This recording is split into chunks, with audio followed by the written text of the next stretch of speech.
صل على سيدنا محمد وعلى آل سيدنا محمد. أعوذ بالله من الشيطان الرجيم. بسم الله الرحمن الرحيم. الحمد لله رب العالمين، والصلاة والسلام على سيد المرسلين وعلى آله وصحبه أجمعين. رب اشرح لي صدري ويسر لي أمري واحلل عقدة من لساني يفقه قولي. سبحانك لا علم لنا إلا ما علمتنا إنك أنت العليم الحكيم. ولا حول ولا قوة إلا بالله العلي العظيم. Muka surat 6, baris yang keempat daripada atas. Muka surat 6, baris yang keempat daripada atas.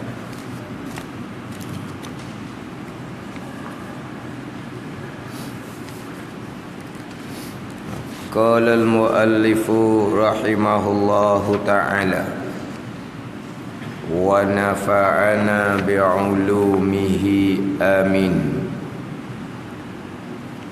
Yang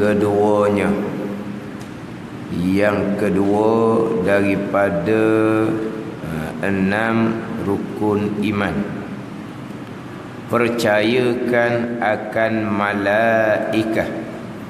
Percayakan akan malaikah. Makna percaya akan malaikah, pengertian kata percaya akan malaikah, mengaku putus di dalam hati seseorang. Mengaku putus di dalam hati. Dia panggil apa? Jazam. Jazam, mengaku putus di dalam hati seseorang akan bahawa malaikah itu tentu sungguh ada. Malaikat ni ada dengan dalil ayat Quran, dengan dalil hadis Nabi sallallahu alaihi wasallam. Dan ia malaikah setengah daripada makhluk Allah Subhanahu wa ta'ala. Yang kedua daripada 6 rukun iman. Kita sebulan cuti kelas, baru sambung balik. Yang kedua. Yang pertama sebulan lebih lepas dululah yang pertama. Kemudian dalam kitab Al-Misbahul Munir ni, di bawah tajuk pengenalan agama, tajuknya pengenalan agama. Kita nak kenal agama ni. Kemudian bahagian yang terkandung di dalam agama. Agama ni kalau secara kasar agama adalah perhimpunan hukum hakam, ketetapan daripada Allah Subhanahu wa ta'ala yang disampaikan kepada manusia melalui Rasul. Yang mana Allah menetapkan satu-satu peraturan, satu-satu undang-undang yang disampaikan melalui Rasul adalah untuk selamat manusia di dunia dan di akhirat. Itu agama. Agama ni makna juga perkara-perkara yang diputuskan daripada Allah Subhanahu wa ta'ala. Hukum hakam, undang-undang yang ditetapkan oleh Allah Subhanahu wa ta'ala, itu agama. Kemudian agama ni terkandung di bawahnya 3 bahagian: Islam, iman dan ihsan. Bagaimana Allah menetapkan sebagai orang Islamnya macam mana, sebagai orang yang berimannya macam mana peraturan yang ditetapkan oleh Allah Subhanahu wa taala. Begitu juga bagaimana orang yang muhsin, orang yang ada ihsan. Macam manakah muhsin, ihsan ni sebagaimana yang ditetapkan oleh Allah Subhanahu wa taala.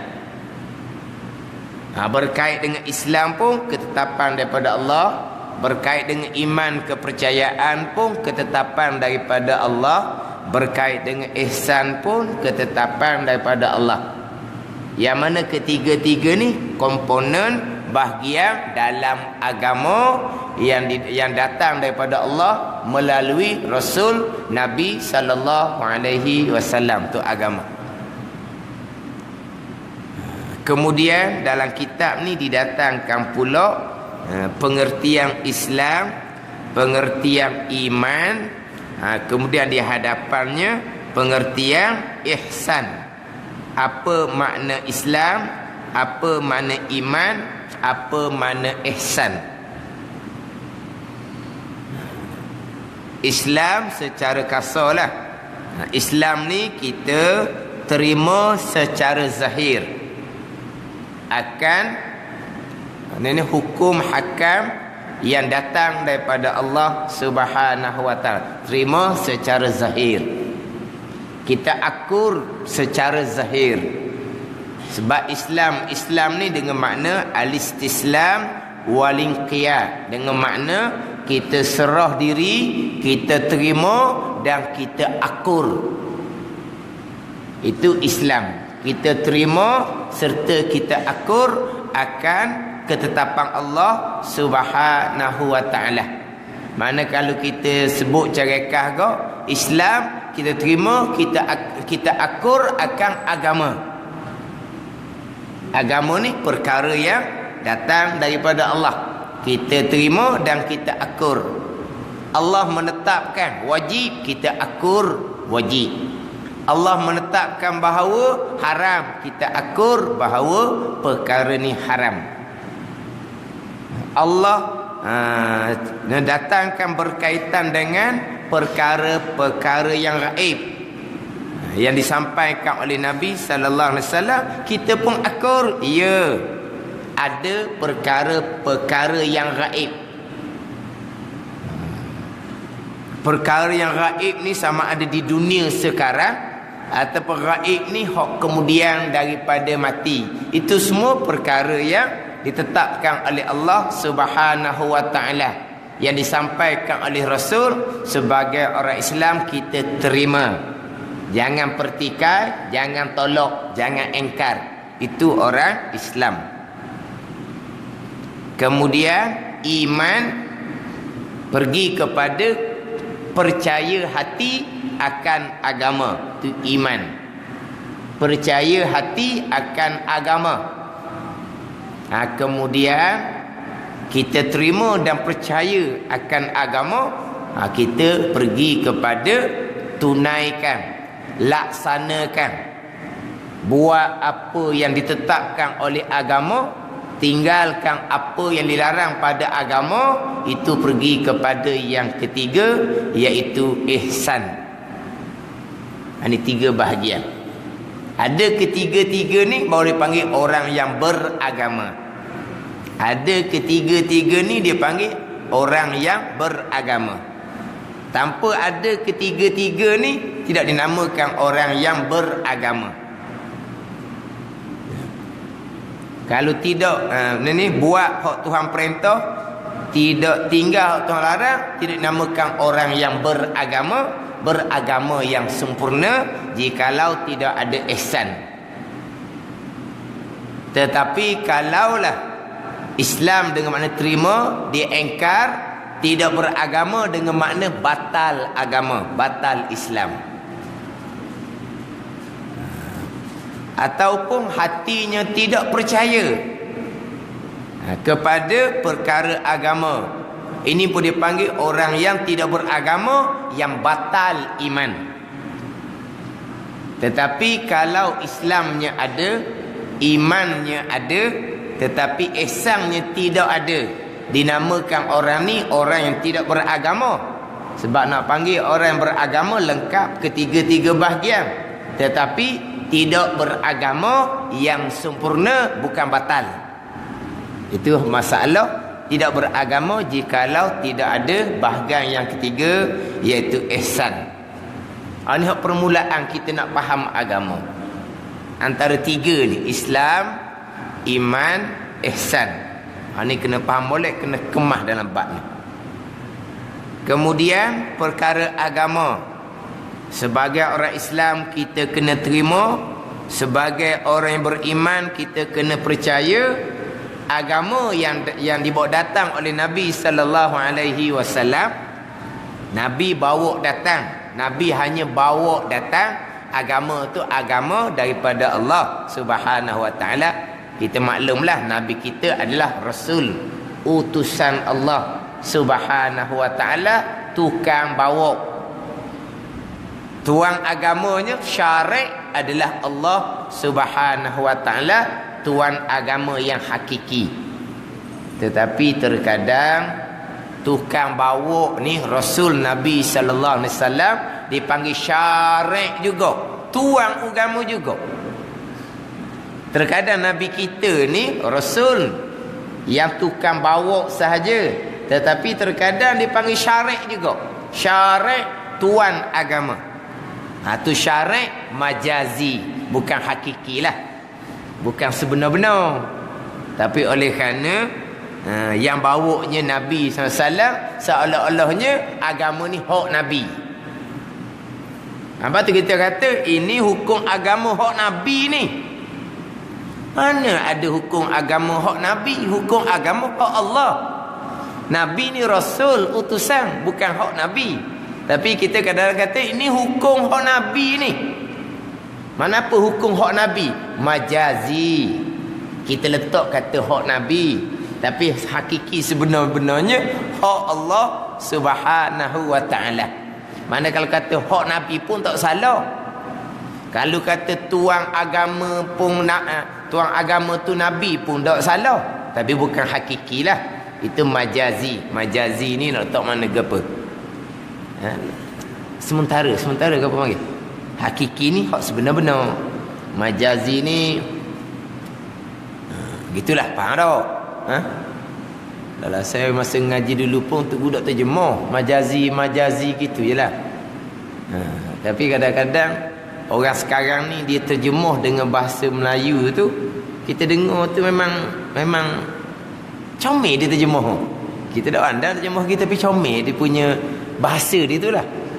Kadang-kadang bahasa dia tu standard pula disebut. Standard disebut. Kita mengaji tak ada majazi gitu je lah. Jadi Nabi pun terkadang dipanggil tuang syarik, agama pun hak Nabi. Tapi hakikinya agama daripada Allah Subhanahu wa taala. Jadi agama yang Nabi kita bawa ni 23 tahun. Perkara agama dia bawa ni luah. Yang kita tahu berapa persen sahaja. Berapa persen je kita tahunya. Jadi macam mana kata Islam terima sekalian perkara agama? Nak terima macam mana kalaulah perkara agama ni berapa persen saja yang kita tahu? Islam kena terima sekalian perkara agama. Iman kena percaya kepada sekalian perkara agama. Macam mana kita nak beriman, nak percaya kepada sekalian perkara agama, walaha berapa persen saja perkara agama yang kita tahu? Jadi terima perkara agama ni, perkara agama yang dinyatakan dalam kitab sebagai maklumun fiddin bid-darurah. Perkara agama yang diketahui dengan darurah, dengan latah. Dengan latah ni makna dengan mudah-mudah, dengan terang, dengan nyata. Tak ngaji banyak pun tahu hak ni hak Nabi bawa. Terima hak ni. Terima sekalian perkara agama hak besar-besar ni. Terima perkara agama hak besar-besar, hak orang tahu belaka. Kadang-kadang orang bukan Islam pun tahu. Ni hak agama Islam ni. Gitu. Budak-budak pun tahu. Contohnya semayang wajib. Orang tahu belaka semayang wajib, kena terima. Puasa wajib, orang tahu belaka, kena terima. Secara zahir, jangan pertikai. Hati kena terima, kena terima, zahir pun kena terima. Judi haram, berzina haram. Ni orang tahu belaka ni. Orang kafir pun tahu. Orang Islam ni tak boleh berjudi, orang Islam tak boleh berzina, orang kafir pun tahu. Ini perkara agama yang kita diketahui cara latah, orang tahu belaka. Mana lagi perkara agama? Ada malaikat, orang tahu belaka. Ni akan berlaku kiamat, orang tahu belaka. Orang kafir siapa dia ramal mana dah? Kiamat ni berlaku tahun bila-bila. Mana apa? Bak kiamat ni orang tahu belaka. Kemudian selepas dia mati dibangkitkan kembali, orang tahu belaka perkara ni. Jadi orang Islam kena terima, jangan pertikai. Kalau pertikai, kiamat dah batal Islam. Ataupun lepas daripada mati senyap, tak ada bangkit semula, senyap, batal Islam dia. Tapi cerita bab kiamat, cerita bab dibangkitkan kembali, itu duduk di rukun iman. Tak ada di rukun Islam. Kita sebelum pergi pada rukun, kita kena faham dulu apa dia agama. Agama perkara hak Nabi bawa. Hak Nabi bawa ni kewajipan semayang, kewajipan puasa, cerita bab qiyamah, cerita bab dibangkitkan kembali. Itu agama hak Nabi bawa. Orang Islam kena terima perkara ni. Orang yang beriman kena percaya perkara ni.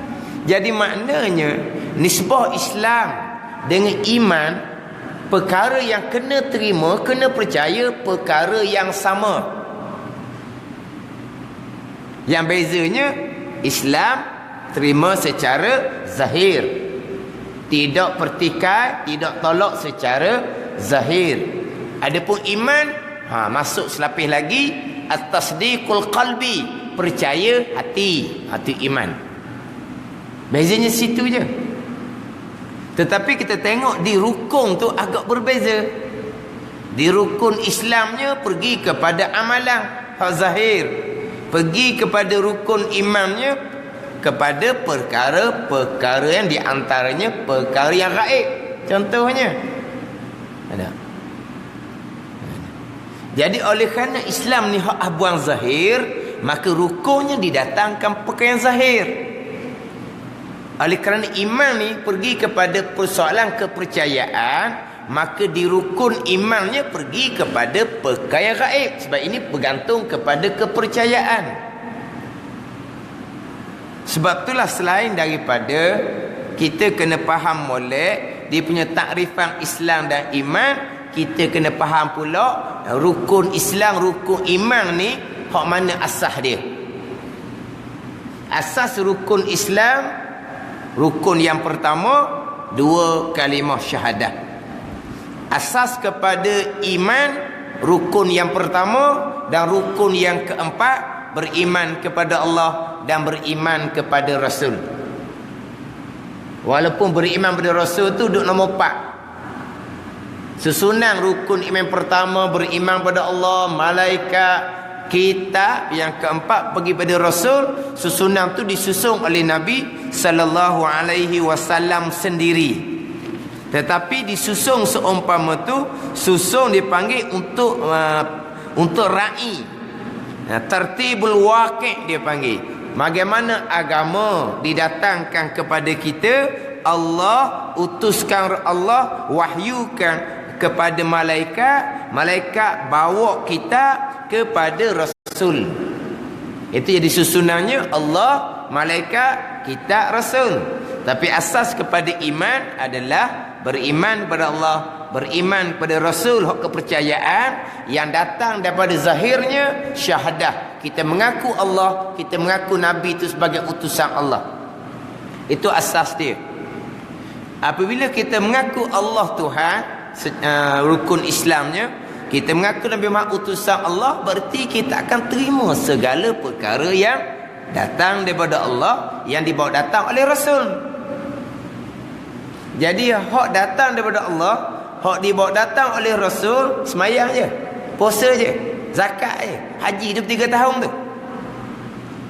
Semua perkara termasuk dalam perkara-perkara yang gaib.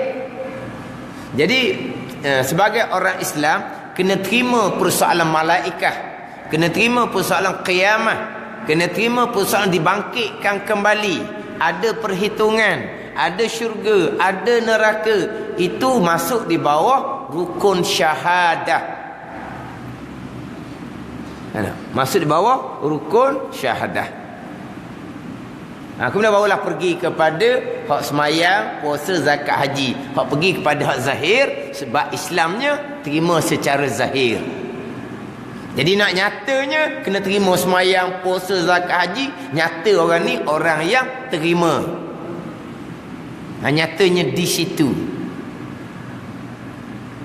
Kemudian pergi pula kepada apabila zahir kita ada syahadah, kita mengaku Allah Tuhan, kita mengaku Nabi Muhammad utusan Allah, kita kena kenal Allah dan Rasul pula. Pergi pada beriman pada Allah dan beriman pada Rasul. Bila kita beriman pada Allah, beriman pada Rasul, maka hati kita pun terima bulat-bulat, percaya bulat-bulat perkara yang datang daripada Allah, yang dibawa datang oleh Rasul. Jadi termasuklah kita hati terima kewajipan semayang, hati terima kewajipan puasa. Walau semayang puasa rukun Islam, sama sahaja. Walaupun rukun tu nampak dia berbeza. Hal tu berbeza, orang panggil apa? Yang tersurat. Tapi kita kena faham yang tersirat dia. Apa maksud Islam iman tu sendiri? Asas rukun Islam, rukun iman tu hak tersirat. Hak tersuratnya nampak macam Islam, hak zahir saja. Tak ada cita-cita qiyamahnya, tak ada cita-cita barzah ke apa, semua tak ada. Tapi sebenarnya hak tu pun masuk di bawah Islam, terima perkara yang datang oleh Nabi sallallahu alaihi wasallam, perkara besar-besar. Perkara orang tahu belaka, kena terimalah. Lepas tu kata engkar kiamat, batal Islam. Di rukun Islam mana di kita kiamat? Di syahadah tu. Dah bukan engkar kiamat, batal iman. Orang engkar zahir. Hak batal iman tu, hak tu kita tak tahu hak tu. Mungkin sebelum keluar mulut, dia tak pernah percaya pun bab kiamatnya. Dia tak pernah percaya pun bab dihidupkan kembali contohnya. Maknanya dia tidak pernah beriman dengan Allah Subhanahu wa taala. Tapi waktu kita tak tahu waktu iman hubungan masing-masing dengan Allah. Keluar mulut, tak ada kiamat-kiamat, tak ada dihidupkan kembali. Nyatalah dia bukan orang Islam, dia orang yang kafir murtad, wal iyazabillah. Tapi iman dia tak ada lama dah sebelum dia menzahirkan.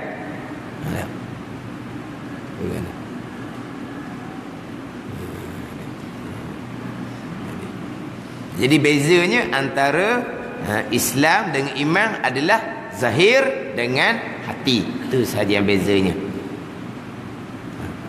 Kemudian lepas terima molek dah, pergi pula kepada tunaikan, laksanakan perintah-perintah agama, tinggalkan segala larangan-larangan agama.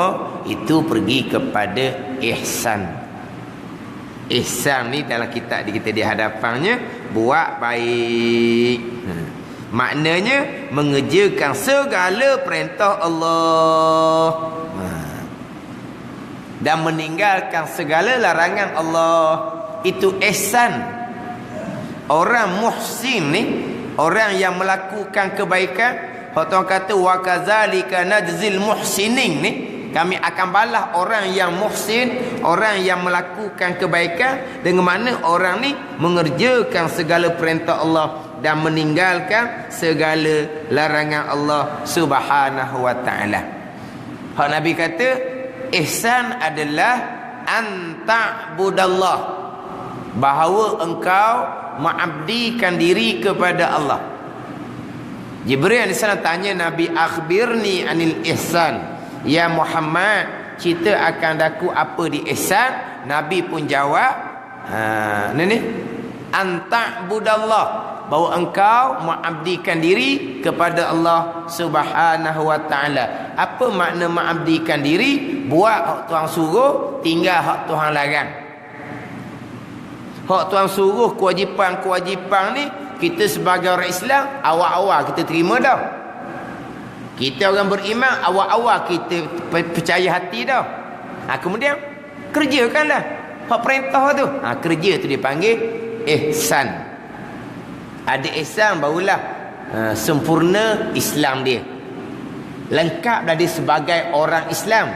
Sempurna di sini bukan sempurna kedudukan di sisi Allah Subhanahu wa taala. Sempurna lengkap sebagai orang Islam, sebagai orang beragama. Apabila ada ihsan, maka sempurna lengkaplah sebagai orang yang beragama. Nak dapat ketinggian agama pula, itulah kesempurnaan yang sebenar-benarnya. Itu wajib sunat dah tinggal hak tunya. Hak kata sempurna bila ada ihsan ni, sempurna makna lengkap sebagai orang yang beragama, lengkap Islamnya, imannya dan ihsannya. Sempurna tu masuk situ.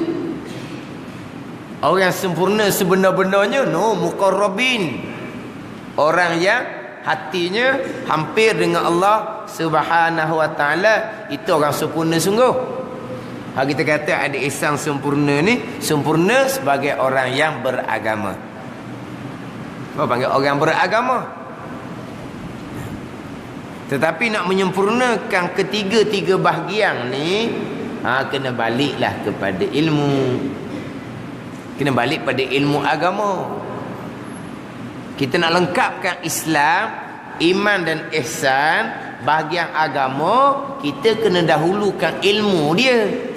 Ilmu nak faham Islam, ilmu nak faham iman, ilmu nak faham ihsan.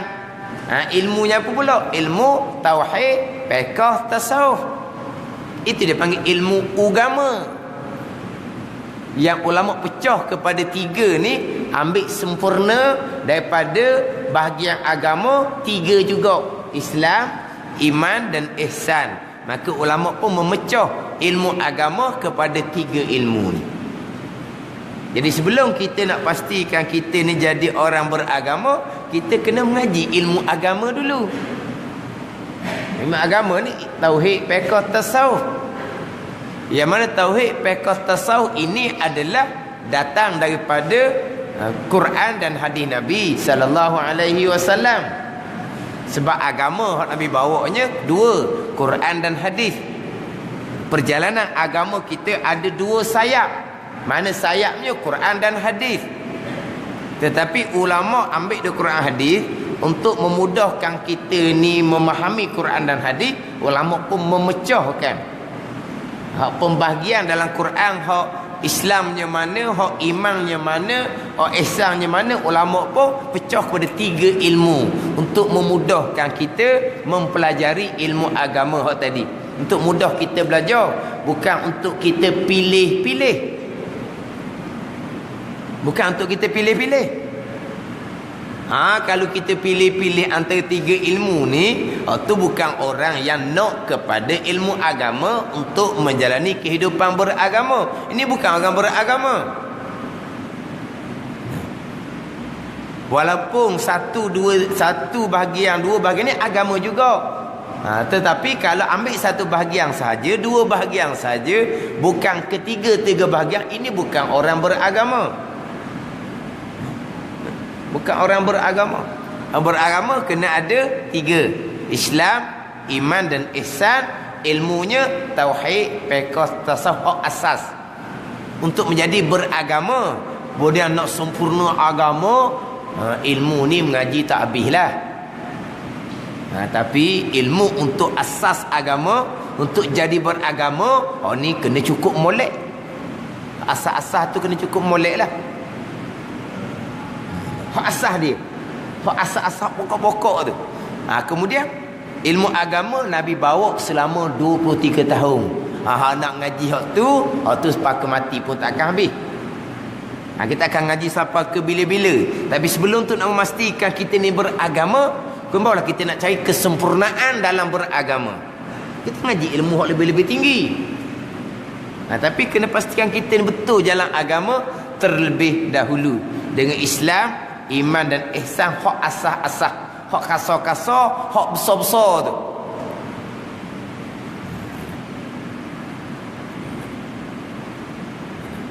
Itu pergi kepada hak mula-mulanya bab Islam, iman dan ihsan.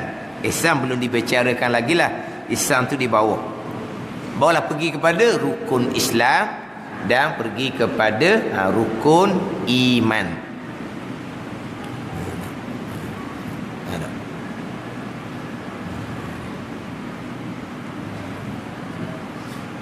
Sebab kita nak mengaji untuk memahami Islam, iman, ihsan ni, ialah kalau kita kecek-kecek payah juga nak jumpa. Payah juga nak jumpalah. Dia kadang-kadang pergi pada isi lalu dah. Permulaan tidak didatangkan.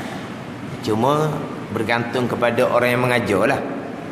Kita kecil-kecil kan, dia tak ada cerita bab pengertian takrifan, tak cerita. Tetapi atau orang mengajar lah dia. Waktu dia kadang-kadang kita mengaji tu banyaknya hak surahan yang lain, huraian yang lain. Sebab kita kecil. Sebab itulah nak baca kita kecil, ilmu kena dalam lah. Ilmu kena dalam. Kalau ilmu tak dalam mana, kena baca kitab besar. Kita lain pula. Saya tak pandai mana, tak boleh baca kitab besar. Saya kena baca kitab kecil lah. Saya tak pandai mana, jeng tak pandai mana, ambil kitab kecil, jeng Kena ambil kitab besar lah. Sebab kitab besar tu dia huraian yang dia panjang. Kitab kecil huraian yang dia ringkas. Ilmu tauhid sama, ilmu fiqh sama juga ilmu fiqh pun. Dia huraian kitab-kitab kecil ni rekas-rekas je. Kalau kita tak berapa kemah molek, dia baca kitab kecil-kecil, bahan tak lain lah. Kitab maksud kau lain, dia bahan kau lain. Sebab apa? Terkadang dalam kitab kecil ni, dia punya huraian dia pendek je. Kalau kitab besar, dia panjang huraian dia. Jadi mudah sikit kita nak memahami. Kalau kita cerita kat fiqh paling mudah sekalinya. Simple je fiqh ni, payah apa. Tapi hak simple mudah pun kadang-kadang fahamnya kok lain. Bukan kata kita mengaji ni faham kok lain. Hak tu kan baca tu pun pergi faham kok lain tu. Hak tu kan ngajar tu pergi faham kok lain tu. Sebab dia gitu. Sebab dia pergi baca kitab kecil, dalam keadaan dia tak berapa mahir mana. Tapi kalau ilmu tauhid tak mahir, jangan duduk nak bawa lah. Kalau ilmu tauhid, ilmu fiqh pun sama juga. Tapi ilmu fiqh ni dia kira ringan sikit lah nak banding dengan ilmu tauhid. Tapi nak ceritanya, oleh kerana dia baca kitab kecil, akhirnya apa dia bawa pun tak tahu. Kadang-kadang menyebabkan jadi susah lah orang ni nak beramal. Susah lah dengan ajaran dia tu, pelik-pelik pula. Orang nak pakai lah hak fiqh tu lah. Di waktu susah tu, taklah jadi amal ibadat tu tak pakai dah. Tapi jadi susah lah amal ibadat. Susah jadinya. Bapa buat gini cara, tak payah tak payah gitu. Tapi dia faham seumpama tu. Dia faham kerana dah kitab tu rekah. Lepas tu kadang dengar hak dia bawa fiqh tu salah tu, mana boleh nampak dah. Dia salah tu mari mana salah? Boleh nampak. Boleh nampak mana dia salah ni, salah daripada pemahaman kitab orang rekah-rekah. Dia salah daripada pemahaman kitab orang rekah-rekah. Tapi kalau kitab tu rekah, kita ada rojokan kitab besar, tak apalah. Dan kitab dia akan ceritalah huraiannya macam mana. Jadi dalam bab persoalan hak Islam, iman, ihsan ni, terutama sekali persoalan iman, Biasanya kalau kitab kecil-kecil akan dihuraikan dalam pengajian lah. Akan dihuraikan dalam pengajian. Kemudian dalam kitab kita ni di belakang didatangkan pula perkara yang membatalkan Islam dan iman. Jadi kalau pergi kepada perkara yang membatalkan Islam dan iman, kalau kita faham berkaitan dengan Islam, takrif Islam dan iman, kita fahamlah apakah perkara yang membatalkan Islam dan iman. Contohnya, perkara yang membatalkan Islam, contohnya dia engkar hukum agama. Hak wajib dia kata tak wajib, hak haram dia kata halal. Tapi wajib hak ijma' ulama' lah.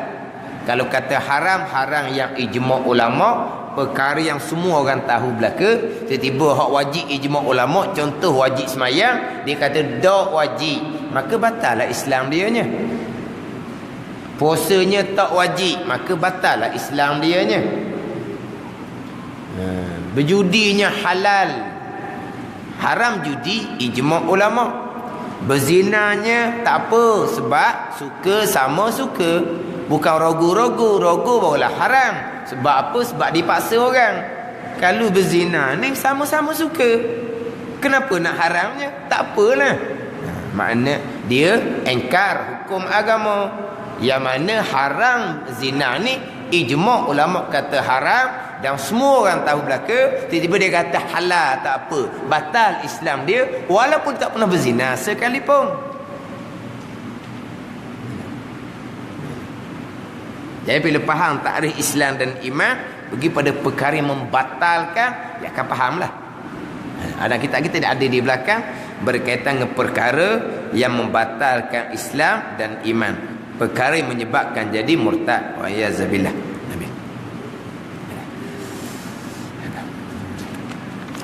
Kemudian dia pergi kepada rukun iman. Rukun iman yang pertama, beriman kepada Allah Subhanahu wa ta'ala. Beriman kepada Allah Subhanahu wa ta'ala yang bersifat dengan sifat kesempurnaan, mahsuci daripada sebarang sifat kekurangan. Itu rukun iman yang pertama.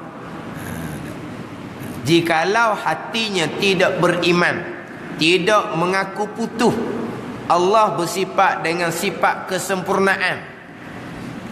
Dia mengaku tapi mengakunya tidak putus, mengakunya tidak jazam, maka orang ni masih lagi dihukumkan sebagai orang yang kafir.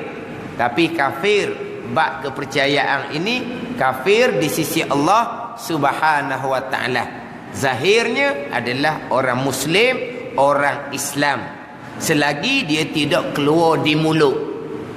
Keluar di mulut, Allah ni ada ke tak ada, tak tentu lagi Allah ni, tubik kok mulut, maka dia membatalkan Islam yang diwarisi daripada mak dan ayah dia dengan percakapan dia tadi. Sebab apa? Sebab Nabi bawanya Allah Ta'ala ada, tiba-tiba dia tak percaya, dia tolak Allah Ta'ala ni ada. Ataupun Allah ada ke tak ada pun mungkin belaka, Nabi bawa Allah ada, maka dia tak terima perkara yang Nabi bawa, batal Islam dia. Tapi kalau mulutnya tidak ada apa-apa, senyap je, tapi hatinya tidak percaya kepada Allah Subhanahu wa ta'ala, orang ni panggil orang yang zahirnya Islam tetapi kafir di sisi Allah Subhanahu wa ta'ala, yang kita kenali sebagai orang munafik, orang yang bersifat dengan nifak. Nifak ni orang yang berpura-pura, orang yang bermuka-muka. Zahirnya orang Islam, orang Islamnya bertuhankan Allah Subhanahu wa ta'ala. Zahir dia macam orang lain, tapi hatinya tak ada Allah. Kenapa tu? Dia bermuka-muka, berpura-pura. Ini panggil apa? Orang yang nifak dalam bab i'tiqad, dalam bab pegangan. Ni kafir, kekal neraka selama-lamanya, bukan neraka lapis, paling bawah sekali. Hak kita biasa dengar ayat innal munafiqina fid dalkil asfali minan nar. Orang munafik ni neraka lapis paling bawah sekali. Orang yang bermuka-muka, orang yang berpura-pura dalam persoalan pegangan kepercayaan. Adapun orang yang bermuka-muka, berpura-pura, nisbah perbuatan dia, bercakapnya bunyi comel, cakapnya comel, tapi cakapan tu bohong. Mengapa ni? Orang yang berpura-pura, orang yang bermuka-muka. Ini dipanggil munafik amali.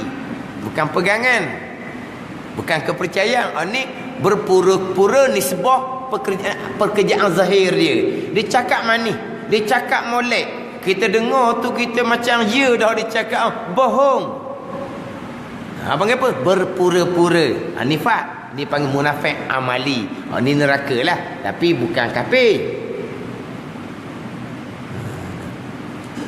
Dengar pada janji itu kira dia akan tunaikan lah. Janji berang. Kena-kena dia berpura-pura. Dia berjanji tu nak ambil hati orang je. Dia tak ambil tunai-tunai pun. Panggil apa ni? Orang yang bermuka-muka, perangai dia seumpama tu. Dia panggil orang munafik amali, neraka, jikalau tidak diampun oleh Allah Subhanahu wa ta'ala. Orang serah amanah, dia terima macam ya dah dia terima amanahnya. Kena-kena dia bermuka-muka, dia nak salah guna, dia nak khianat amanah tu. Dia panggil munafik amali. Dalam hadis, ayatul munafiki salas. Tanda orang munafik 3 perkara tu. Tu munafik amali, orang yang bermuka-muka, orang yang tidak boleh dipercayai. Cakap khabar dia tak boleh nak harap, janji dia tak boleh nak harap. Kalau kita nak serah amanah apa-apa, jangan duk harap. Ni orang bermuka-muka ni. Tapi bukan bermuka-muka dalam bab i'tikad. Bermuka-muka dalam bab i'tikad zahirnya orang Islam, tapi hatinya tak percaya kepada Allah. Hati dia panggil orang berpura-pura dalam bab pegangan. Ni hak kafirnya. Kalau tadi tu bab amalan. Tiga-tiga ada di dia seorang. Tiga-tiga ada di dia. Cakap bohong dia, muka janji dia, pecah amanah pun dia. Sekalipun tidak membabitkan pegangan, itu membabitkan perbuatan dia. Ni ada orang kata kalau ada tak apa lagi. Kalau ada 3 di dia, hak tu kafir, neraka patak sekali. Dia pergi kot tu. Jangan. Tak ada, neraka patak sekali. Patak faham tau? Kita Terengganu ni patak bawah. Ada negeri mana tak tahulah. Kalau sebut pantat apa yang panggil? Pantat tu dia pergi bahangkut lain. Kita patak ni patak kuali lah. Tahu apa panggil? Patak kuali, patak ni bawah lah. Kalau ada satu daripada 3 hak perangai tadi ni, okey, mana tak patak neraka lah. Tapi kalau ada 3 patak neraka, munafik kafir orang ni. Bunuh orang. Hak neraka lebih bawah tu hak persoalan dia nifak dalam bab i'tikad, dalam bab pegangan. Kena ambil yang kedua ni. Kena ambil sikit. Yang keduanya percaya akan malaikah. Makna percaya akan malaikah mengaku putuh di dalam hati seseorang. Makna mengaku putuh. Akan bahawasa malaikat itu tentu sungguh ada. Malaikat ada. Kalau hati mai duk lolek 2 jalan, ada tak ada, tu tidak beriman orang panggil. Dalam Quran terang-terang kan, hak kita duk baca amanar rasulu bima unzila ilaihi min rabbih wal mu'minun kullun amana billahi wa malaikatihi wa kutubihi wa rusulih. Kullun amana billahi wa malaikatihi. Quran disebut bab malaikat. Dalam hadis hak Nabi sabda pula, antu minabillah wa malaikatihi. Tu. Jadi kita kena terima, percaya dengan putuh malaikat ni ada. Dan malaikatlah makhluk Allah yang paling besar sekali, makhluk Allah yang paling banyak sekali, yang jumlahnya hanya Allah Ta'ala saja yang mengetahui. Besar dah besar malaikat Jibril contohnya ada 600 sayap. Rupa asal satu sayap cukup dah penuh langit dan bumi. Kalau rupa asal ni 600 sayap. Malaikat pula tak mati. Setengah ulama mengatakan bahawa bekasan air wuduk kita pula jadi malaikat pula dah. Jadi malaikat makhluk Allah yang paling banyak sekali dan makhluk Allah yang paling besar sekali. Jadi waktu kita beriman secara ijmal lah. Malaikat ada, malaikat lah hak paling banyak sekali. Kemudian kita kena beriman pula lah secara satu-satu. Beriman secara satu-satu, tubiklah hak malaikat 10 tu. Dengan Jibrilnya, dengan Mikailnya, hak 10 tu. Lepas tu kena beriman satu-satu lah. Tapi rukun imannya beriman dengan sekalian malaikat. Bukan beriman dengan 10 malaikat tu, bukan. Beriman dengan sekalian malaikat. Beriman secara ijmal. Sekasarnya malaikat ni banyak. Hak 10 tu beriman secara tafsil, secara satu-satu. Termasuk malaikat yang menanggung arash, itu pun beriman secara satu-satu. Malaikat hafazah pun wajib kita beriman secara satu-satu. Malaikat hafazah dalam Quran Allah Ta'ala berfirman, lahu mu'aqibatun min baina yadayhi wa min khalfih yahfazunahu min amrillah. Malaikat duduk jaga kita tu dipanggil malaikat hafazah, dia panggil. Tiap-tiap kita ni ada 2 malaikat hafazah yang duduk jaga kita. Itu termasuk dalam kita wajib beriman secara satu-satu. Jadi dalam kitab kita ni adalah di belakang tu tajuk berkaitan dengan malaikat. Tajuk berkaitan dengan malaikat sebab dalam kitab Al-Misbahul Munir ni lengkap pembicaraan ke-6 rukun iman. Ada pembicaraan di belakang hak berkaitan dengan beriman dengan malaikat. Dan ia malaikat setengah daripada makhluk Allah Subhanahu wa ta'ala. Malaikat ni makhluk Allah. Malaikat ni bukan pembantu Allah. Malaikat ni bukan penolong Allah. Malaikat ni makhluk Allah. Makhluk tak bekas sama sekali. Dia akidah kitanya. Ada orang duk ngaji, malaikat pun tak bekas juga. Tanya dengar dia kata malaikat tak bekas. Malaikat tak bekas mana? Malaikat yang menurunkan hujan, malaikat yang menurunkan rezeki contohnya. Contoh Mikail yang menurunkan rezeki contohnya. Tiba-tiba malaikat tak bekas kok mana pula?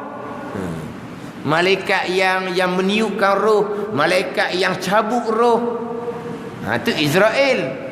Malaikat yang tiup sangkakala jadi hancur bumi dunia ni.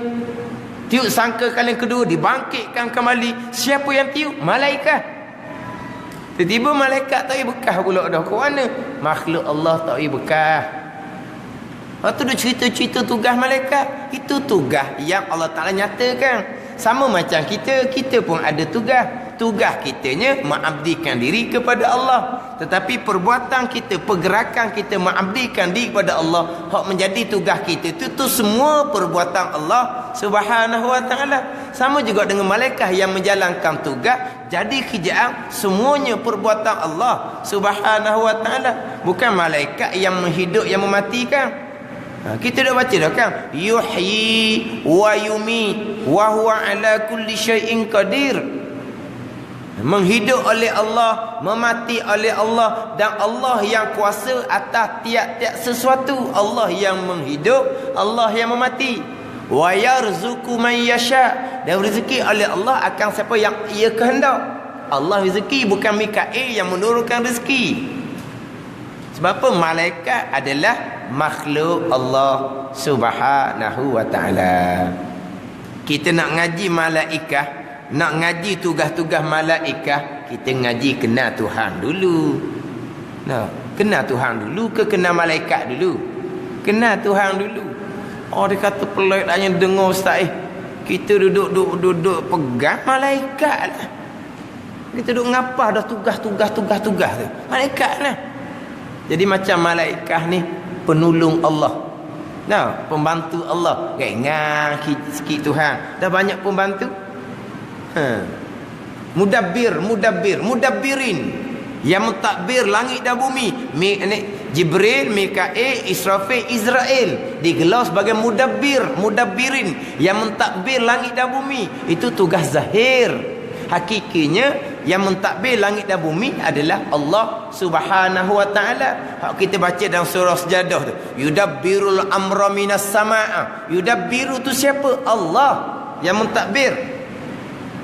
Bukan Jibril, Mikail, Israfil, Israel. Walaupun keempat malaikat dia panggil mudabbirin sekalipun, itu tugas zahir. Tapi hakikinya malaikat sama macam kita, makhluk Allah, makhluk tak bekah sama sekali. Semua berlaku adalah perbuatan Allah Subhanahu wa taala. Dan ketiganya, percaya akan segala kitab. Dengan maknanya mengaku putus seseorang dalam hatinya dengan tentu sungguh ada segala kitab yang datang daripada Allah Subhanahu wa taala. Wallahu a'lam. Bismillahirrahmanirrahim. Alhamdulillahirabbil alamin. Wassalatu wassalamu ala sayyidil mursalin wa ala alihi wa sahbihi ajma'in. Allahumma iftah alaina futuhal arifin. Allahumma allimna ilma aqdamin wa fahimna famasabikin warzuqna riqat talibin. Allahumma zidna ilman wa alhiqna bis salihin. Wa sallallahu ala sayyidina Muhammad wa ala alihi wa sahbihi wa sallam. Walhamdulillah.